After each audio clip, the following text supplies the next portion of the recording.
Oh boy, looks a lot different from up here. Could I get everybody, I'm going to check the microphone here and get used to this. Could I get everybody to stand up, please? Stand up for me.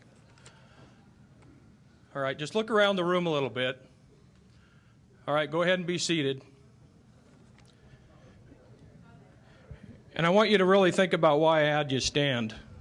I said, see, when I go to church on Sunday, I'm up and down. Our pastor's like, please stand, please sit down, please stand. And I just wanted to see what it looked like from up here.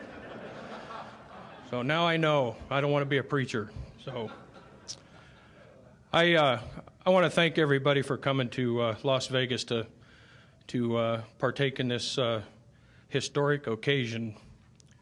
And I want to correct one thing that Max said. I'm not fighting with the federal government. In my opinion, I'm defending the people that I serve.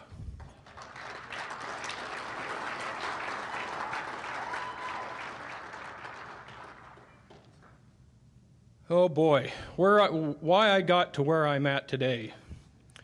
I've been a police officer for about 27, 28 years. And over the last 15 to 20 years, I've seen an increase in actions on behalf of the federal government, mainly the Forest Service, and some from the Bureau of Land Management, where our access to our public lands has been severely restricted. And this little thing in the back of my mind that just keeps ticking. And you see more and more restrictions from our public lands. The county that I'm from in Grant County is about mid-central eastern Oregon. We're about 135 miles from the Idaho border and about the same from Walla Walla, Washington. My county is 5,000 square miles. We have about 7,000 residents, except during hunting season there's well over 10 or 15,000. Our economy is public land driven. We rely on the timber and the cattle industry. We used to. Our county lowest point is about 1,200 feet above sea level, and it goes to about 8,000 or 9,000 feet in the Strawberry Mountain Wilderness. And our county is comprised of about 65% federal lands on the Forest Service side and about another 15 to 18%, and I'm kind of guessing here, on the BLM lands. And just to kind of go to give you an idea of what we have and what we're saddled with is when you have your cattle, your timber, your mining, your recreation, all of that ties back to what you're going to do with your government, how your schools run, how your city and county governments run, and it drives your economy. Grant County, Oregon shares the highest unemployment oftentimes with Harney County, which is my neighbor to the south of me. The highest unemployed county in the state right now is Crook County, which is just to the east of me, and I have a little bit of Crook County touches down in the southeast corner of my county. We have had some real hard, tough economic times, and you can just tie it back to what's going on our public lands.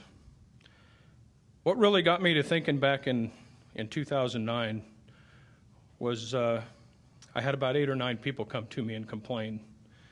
And I didn't go seek out these people, they came to me. And at times they had Forest Service police officers pointing guns at them. It seemed like every car stop was at gunpoint. And they were over basic wood permits or what they call road closure violations. I'm going to go back just a little bit, and over the last 15 to 20 years, the Forest Service started closing roads. And it slowly and slowly and slowly until they're almost all shut off. I had a retired district ranger come to me, and a district ranger in the Forest Service is like the second in command at the local level. I didn't go look him up. He came to me after I kind of stirred the pot here, and he told me, he says, these road closures that the Forest Service is conducting are illegal. They don't have a basis and a purpose. And us as law enforcement officers try and close a county road, try and close a state highway, and try and close a federal highway. You can't do it. We don't have the authority to just blatantly shut off the public from their land. From what we've heard earlier today, you can pretty much come to a consensus that this country's come to a huge mistrust from our federal government.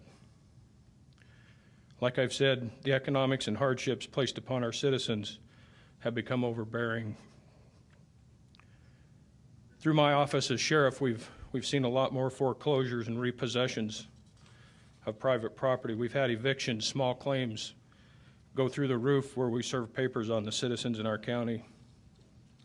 These people are having a difficult time in providing basic needs for their families, and we've also had an elevated rate in suicides. And you can tie it all back to the economy. Early on in my career as a police officer, I was taught that there were three branches of government, which are the legislative, the executive, and the judicial branch. In the last 50 years or so, there's been a disturbing growth of a fourth arm in our government, and that's the bureaucratic branch. This branch of our government has become huge and unaccountable to anyone. It is unelected, and honestly, it is and should be alarming to each and every one of us. One needs to be reminded that our country was founded and based upon a Republican form of government. A basic summary to this, and Mr. Badnarik probably touched on quite a bit of this, so I'm going to go through it rather quickly, but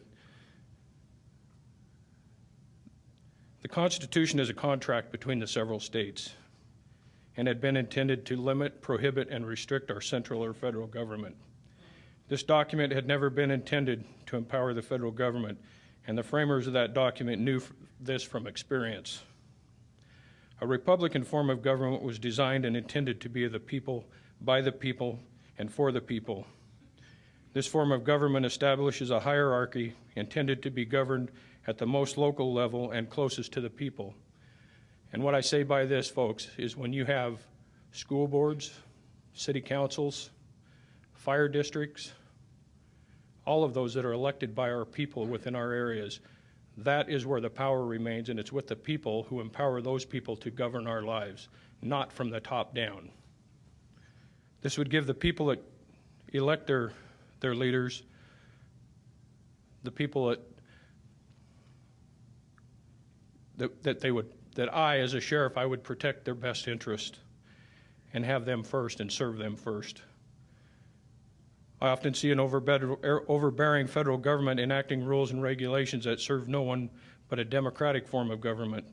Laws, rules, and regulations drafted, passed, and enforced by agencies that have no constitutional authority to do so. There are a lot of things going on within my county that are decided right at the local level. There are policies, there's rules, and there's regulations that don't go through any kind of a legislative process other than somebody signing a piece of paper that we're going to enforce this and enact this today. And it's costing our people their jobs, their livelihoods, and it's killing our communities. We need to get back to the basics and a good start would be to educate the people that the creation of our Constitution and nation was to form a government that the people to be governed could be controlled. To that end, their first concern was to limit the authority of the government and the rule it was to have over our lives. Article 1, Section 8, Clause 17 gave very explicit power to the federal government. Congress and courts have unquestionably used portions of our Constitution to interpret and expand the authority of the federal government, far beyond what I believe the framers had in mind. The framers feared a government that ruled the people and that the people had cause to fear. You tell me if their fears have a foundation in today's society. Look at our gun sales in this country. I am about as pro-Second Amendment as anybody can be. When you have people going out and buying and hoarding ammunition and gunpowder and firearms, that shows me there's a huge distrust between our government and the people that our government should be serving.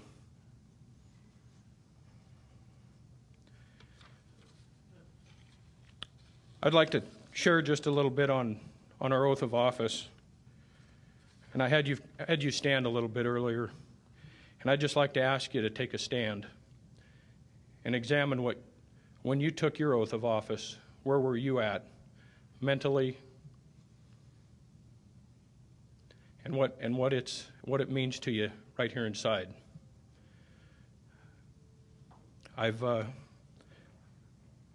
I've pretty much started doing what I'm doing on my own. I've never had anybody come to me and prod me.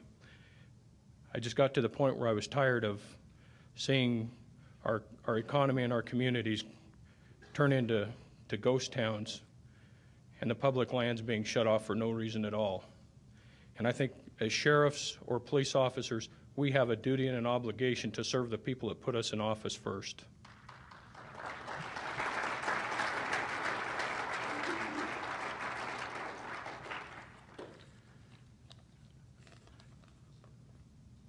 I'd like to close and step down and give somebody else an opportunity to get up here and share what they stand for and what they believe in. But I just want to thank Richard Mack for spearheading this, and there's a lot of other people behind Mr. Mack and what he's done and what he's stepped up to do to get us all here in Las Vegas. And I just want you guys and gals to let you know I appreciate everybody coming here. So thank you.